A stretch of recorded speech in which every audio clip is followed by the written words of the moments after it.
So one of the things I wanted to mention as we look at these various forms of suffering consequences is that even Patrul Rinpoche's teacher thought he was a little bit extreme here, and so I wanted to mention that.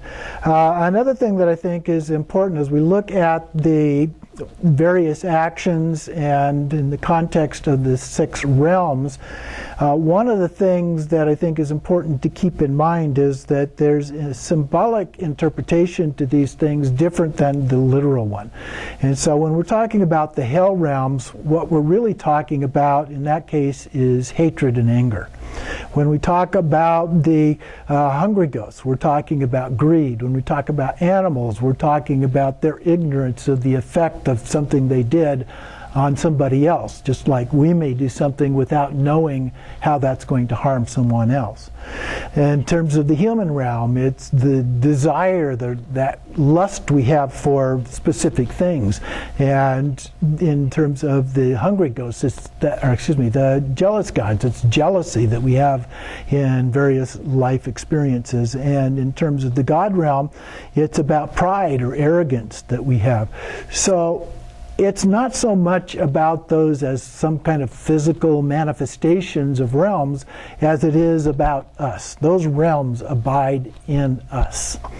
And so I know some lamas teach that in a more literal way, some teach it in a more symbolic way, as the way that I just described it.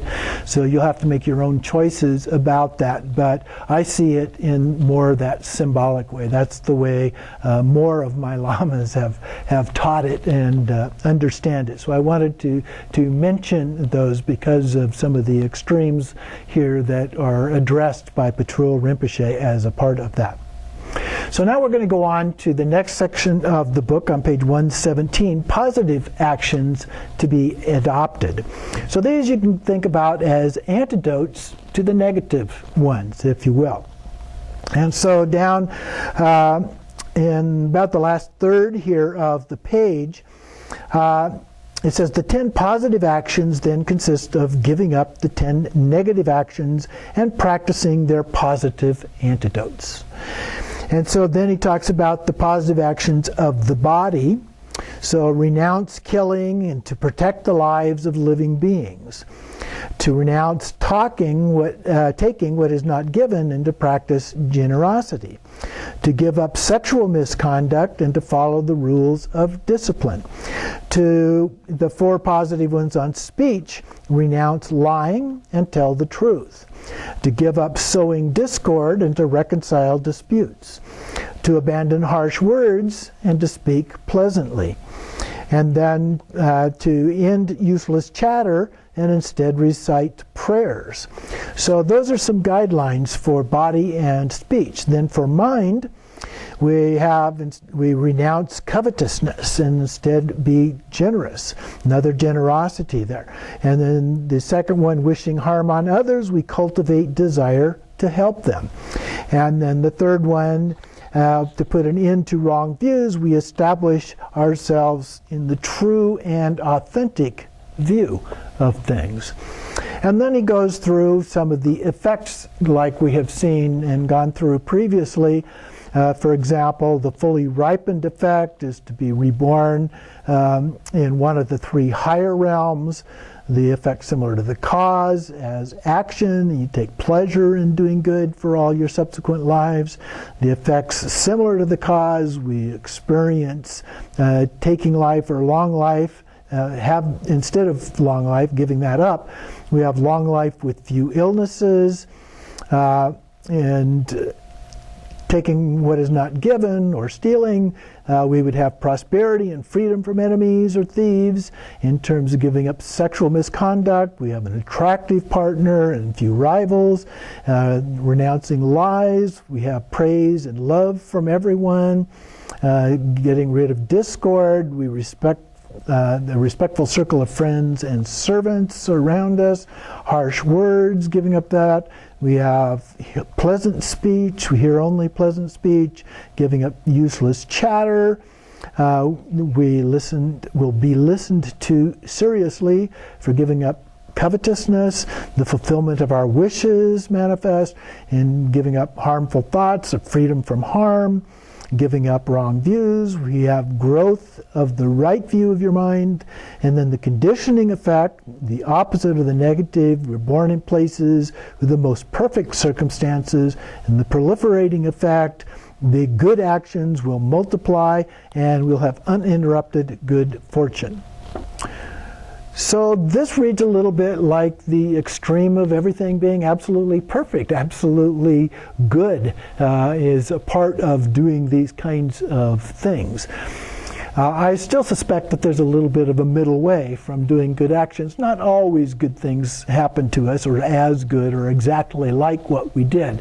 But the point is that he's pointing out the negative things, the four thoughts that turn the mind. So his goal here, the context, is to change our mind about the way that we're living our lives, and to get involved by going to the good aspects, the wholesome aspects of these behaviors, and as a result, we will get good results in our lives. So that's what he's trying to do, is convince us to make that shift, and trying to convince us that instead of getting these bad things, bad experiences in our lives, we will get these good things in our lives. The third section here is the all-determining quality of actions. And so here he's talking a little bit about pleasures and miseries that we might experience that arise only from positive and negative actions in the past. Now, past here doesn't necessarily mean a previous life. It might be yesterday. It might be an hour ago or even a moment ago. Okay, so things that happen have forms of retribution that can happen very quickly or longer as a part of that. And then below the quotation here, so down at the bottom of the page, whatever strength, power, wealth, or property we own, enjoy, it does not follow us when we die. Now, we're aware of that. We've talked about that before. We all die. We take with us only the positive and negative actions we have gathered during our lifetime. So he's talking about the karma. So when we do those things, it creates a seed, if you will, in our alaya consciousness, a storehouse consciousness. That is what is taken forward to the next life. Now, some would question whether or not that is actually our life. It's an alaya consciousness that moves forward, but it moves forward into somebody else's body, someone else's life in a way. So we may be passing on our actions to somebody else. Now that makes it a more interesting way of thinking about it. Do you want to pass on a lot of bad things to somebody else? Or would you rather pass on some good things to someone else? Okay? Just another way of thinking about that. So we take with us only the positive and negative actions we have gathered during our lifetime as a part of that.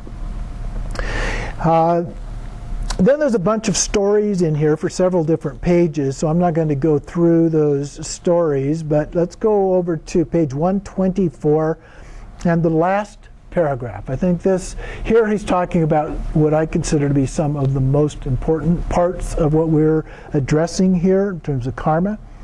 For all good or bad actions, the intention is by far the most important factor. And that determines whether they are positive, negative, heavy, or light.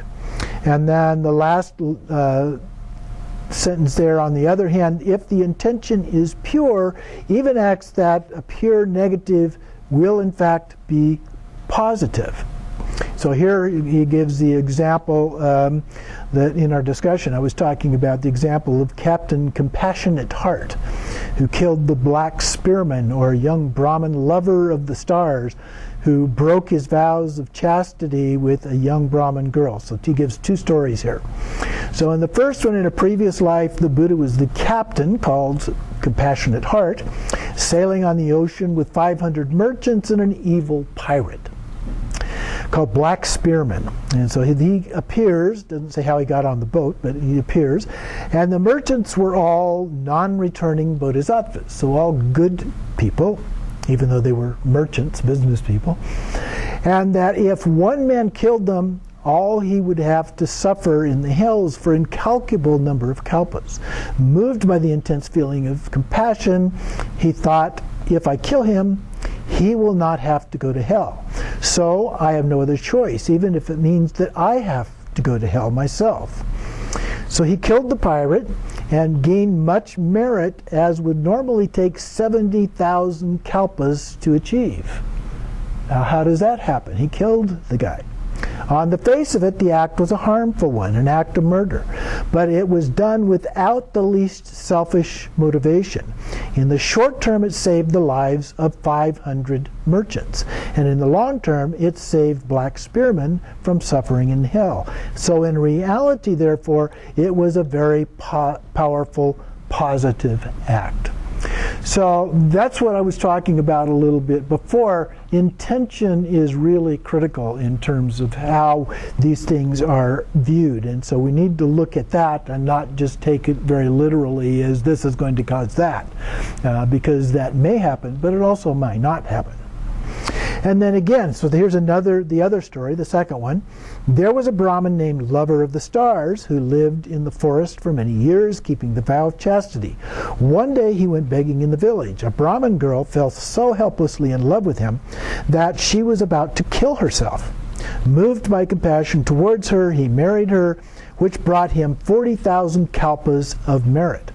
Taking life or breaking one's vow of chastity are permitted for such beings. The same acts done with selfish motivation out of desire, hatred, or ignorance are not permitted for anyone.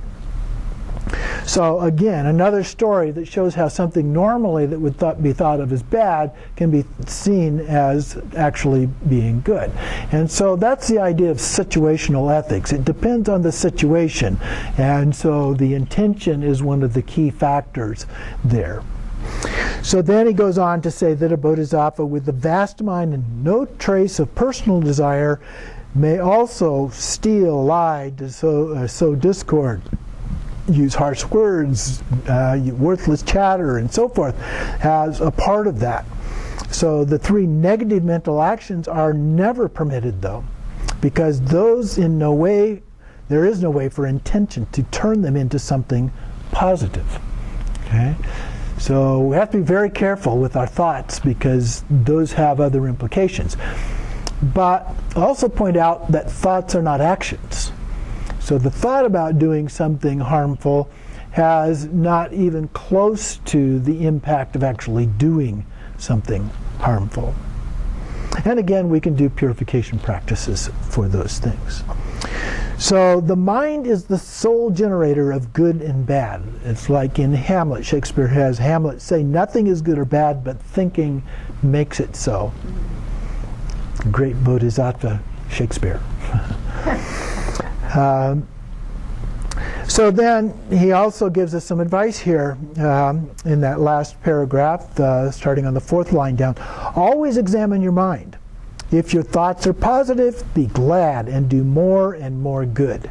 If they are negative, confess them, feeling bad and ashamed for what you have you still entertain such thoughts, and telling yourself from now on you must do your utmost not to let such thoughts occur in your mind.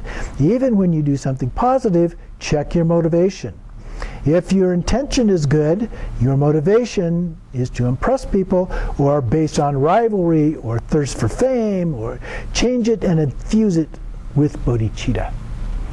So bodhicitta is a good role model. We would not need ethics if there were no other beings. Ethics is about how we relate to other people, okay, or other beings beyond people even. And so that's what is important here. So the idea of bodhicitta, where our altruistic intention of the bodhisattva vow is about benefiting other beings. And in Buddhism, other beings includes those beyond just humans. Okay, all other beings are included, those, at least those other beings that can experience happiness or suffering. And it's a hard line to know exactly what the cutoff on that might be. So the good thing is, if you can see them, consider them to be beings that can have those kinds of experiences. So always watch your mind very carefully. And in the middle of the page there's a paragraph that starts with Atisha. So Atisha said, since taking the pratimoksha vows, those are the vows of the monastic community. I have not been stained by the smallest fault. In practicing the precepts of Bodhisattva, I have committed 1 or 2 errors. And since taking up the secret mantra of Vajrayana, even though I have sometimes stumbled, still I have let neither faults nor downfalls remain with me for as much as a whole day. What he's referring there to is a kind of confession of those faults and purifying them through Vajrasattva or some other purification process. But part of that is confessing those things. In Vajrasattva, one of the practices is the 4 powers, and so one of the first things we do is reflect on the things that we have done, and then secondly we confess those things, and then we promise not to do them again, and so forth, and do the actual practice. So that's what he's talking about here in doing those. Continuing on page 128, then the second paragraph, they're almost at the top. If you always examine your mind like this, adopting what is wholesome and rejecting what is harmful, your mind will become workable, and all your thoughts will become positive. So that's what we're trying to do, is get to a point where we shift from those negative kinds of actions that we fall into habitually, automatically. We just naturally fall into them. And so we want to work our way out of that habit. And by doing that, we do that by creating a new habit. It's almost impossible to just stop a negative habit, but if you replace it with a good habit, it's much easier to do. It takes a while, depends on the habit. The research shows anywhere from about a month to about a year to replace a habit in that way, but it can be done. And so that's what we're trying to do, to make it workable and become positive. One of the techniques that is sometimes used is described in here, where you carry around a bunch of pebbles with you, some black ones and some white ones in a bag. And every time you notice that you did something negative, you take out a black one and stick it in your pocket or another bag. And every time you notice that you did something good, you take out a white one and stick it in that bag. And then at the end of the day, you go back and reflect, well, how many black ones, how many white ones do I have? What's the proportion? And you look at that, make note of that, and you do it again the day after, and the day after, and the day after. And hopefully then what you see is fewer black ones and more white ones as you move along in your life. And get to the point where there's very, very few of those black ones, almost all white ones as a part of that. So that's something that we can all do as a way. It didn't necessarily have to be that. You can even carry around a little pocket notebook or something and just make a little mark, or put it on your phone in a notepad or something like that. So lots of different ways that that can be done. But if you don't even mark it down, it is considered to be a very good practice at the end of the day to at least reflect back on your actions. Try to remember the things that you did that were positive and negative, and you may have a lot of neutral ones as well, and that's fine. That's independent of what we're talking about here, but just reflecting on the positive ones and the negative ones, because we want to emphasize those positive ones and try and overcome those negative ones as best we can. And if we don't overcome them, then do a little bit of purification practice, and that will help. Then on page 129, below the 2-paragraph quote there, however fully you have realized in your view the nature of reality, you must pay minute attention to your actions and their effects. So it's about having a sense of what those are. Now, we may not know. Sometimes the actions, we don't really know what the effects were, but sometimes we do. And so we have to pay attention. So just being mindful about our actions and what we're doing and what it appears to be the effect on people can be very helpful to do that. And if you do something, maybe you say something just off the cuff to someone and you notice their reaction, and you can ask them, did I say something that I shouldn't have? Did I hurt you with what I said or something? Just checking in to see and find out whether or not what you did was harmful for that other person. And then moving on to page 130, in the second paragraph there, his belief in cause and effect utterly convinced Jitsun Mila, that's Milarepa, that having committed the harmful acts of his youth he would be reborn in the hells. Because of that conviction, he practiced with such determination that it is difficult to find any story either in India or Tibet to equal the tale of his trials and efforts.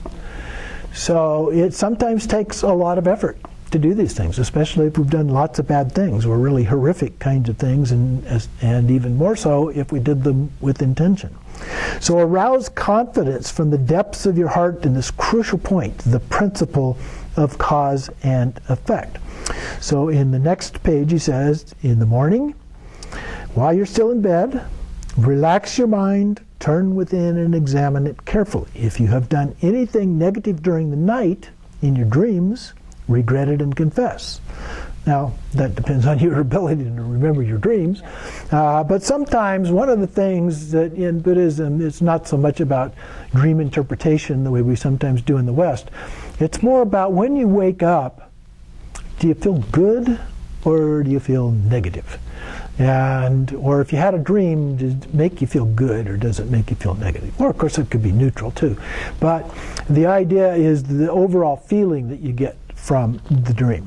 Anyway, going on then, so you would confess anything negative. On the other hand, if you have done something positive, be glad and dedicate the merit to benefit all beings. Arouse bodhicitta thinking, today I will do whatever positive good actions I can and do my best to avoid anything negative or evil so that all infinite beings may attain perfect Buddhahood. So you would do that. You arouse the bodhicitta regardless of whether you did good things or bad things during the night in your dreams. And then again at night, when you go to sleep, do not just drop off into unconsciousness. Take a little bit of time, relax in bed, examine yourself in the same way. So what use have I made of this day? What have I done that is positive? If you've done some good, be glad and dedicate the merit, so that all may attain Buddhahood. If you have done something wrong, you should think how terrible I've been. I have just been destroying myself. Confess and vow never to act that way again. And then at all times, in the next paragraph, he says, at all times be mindful and vigilant that you do not cling to your perceptions of the universe and the beings within it as real or solid. Train yourself. See, there he's saying the same thing I was talking about. The things in terms of these realms and so forth. Don't look at them as being real or solid. Train yourself to see everything as play of unreal apparitions. And so that he's jumping there into more of the view that we have in Vajrayana, which of course this is the preliminary practices for Vajrayana. So he's helping us to understand that view as a part of that. So we're going to take another break here so we can have a little bit of discussion about this, and then we're going to come back for a few more minutes.